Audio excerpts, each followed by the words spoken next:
Good evening and welcome to a bonus episode brought to you by Triple M Studios and Mystery, Murder, and Magic. Nearly 60 years ago, a fisherman in Oregon found a small, lifeless body.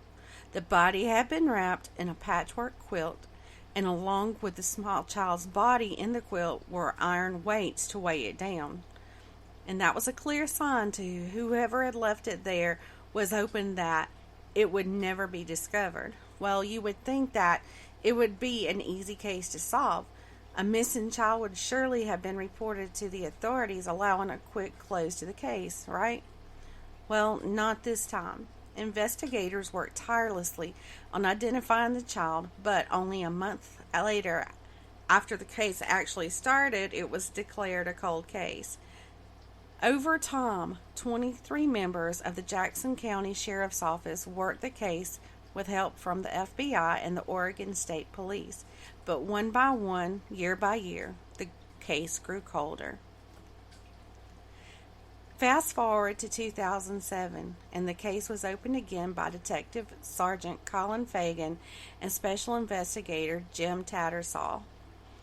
The following year, the body of the child was exhumed from his final resting place in Hillcrest Memorial Park, and DNA samples were taken. However, that sliver of hope diminished when Combined DNA Index System, also known as CODIS, showed no matches for the sample. Then, in 2010, the National Center for Missing and Exploited Children created a composite image based on the DNA. And I think that's pretty fascinating that they can even do that, just from DNA. But the big break in the case didn't happen until 10 years later. In 2020, the Jackson County Sheriff's Office received a tip through Facebook Messenger. At that point, Sheriff Sickler asked medical examiner Detective Christian Adams to continue the investigation. A biological sample of the child was sent to Nano Labs to generate, still fighting these allergies, to generate investigative leads through phenotyping and genetic genealogy. A search through GED Match found 2 potential siblings for the child. An interview with one of them, who was a half-brother from Ohio, stated that he had a young sibling with Down syndrome. The child had been born in New Mexico and then went missing while he was very young. After a little more investigating, a birth certificate was located, and finally, after 58 years, baby Doe had a name: Stevie Crawford. He was born on October the 2nd, 1960. So little Stevie was less than 3 years old when he passed away. Both parents of Stevie have passed away, but it is known that Stevie lived with his mom.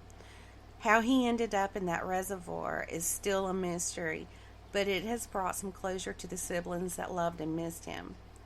One fact in the case that has given me a little to form my own theory was that the little boy was very well dressed in quality clothing when he was found wrapped in the weighted blanket in the reservoir.